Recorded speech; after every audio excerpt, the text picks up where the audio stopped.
কোথায় হারিয়ে গেলেন প্রতিভাবান বিনোদ কাম্বলি? এক সময়কার স্টার ক্রিকেটার আজ লড়াই করছেন শারীরিক অসুস্থতার বিরুদ্ধে। একসময় সচিন টেন্ডুলকারের সাথে ভারতীয় ক্রিকেটের ভবিষ্যৎ বলে মনে করা হতো বিনোদ কাম্বলিকে। তার ব্যাটিং প্রতিভা ছিল অসাধারণ, কিন্তু আজ তিনি কঠিন বাস্তবের মুখোমুখি।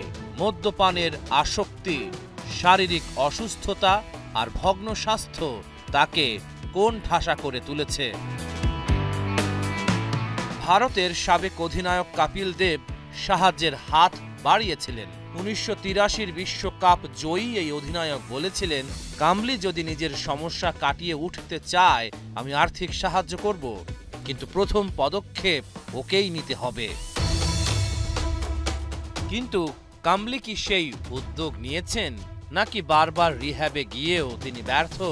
জানা গেছে কাম্বলি অন্তত 14 বার রিহ্যাবে গিয়েছেন, তবুও আসক্তির চক্র থেকে বের হতে পারেননি।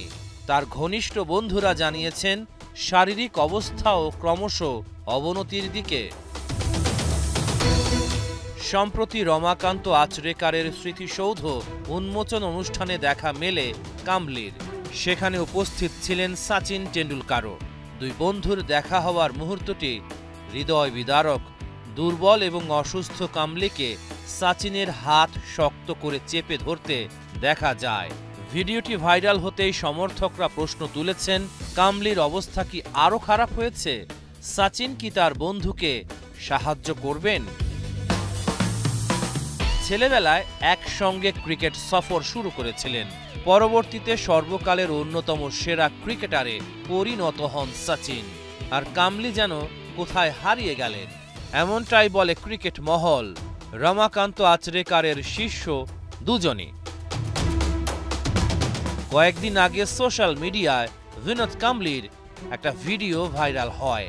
সেখানে দেখা যায় তিনি ঠিকভাবে হাঁটতে পারছেন না। দুইজন লোক তাকে ধরে নিয়ে আসছে।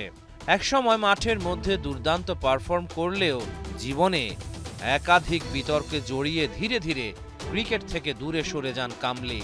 তবে তার এবং সচিন টেন্ডুলকারের বন্ধুত্ব এখনো অটুট, তার প্রমাণ আবারও পাওয়া গেল। রহমান পেয়ার, ৭১।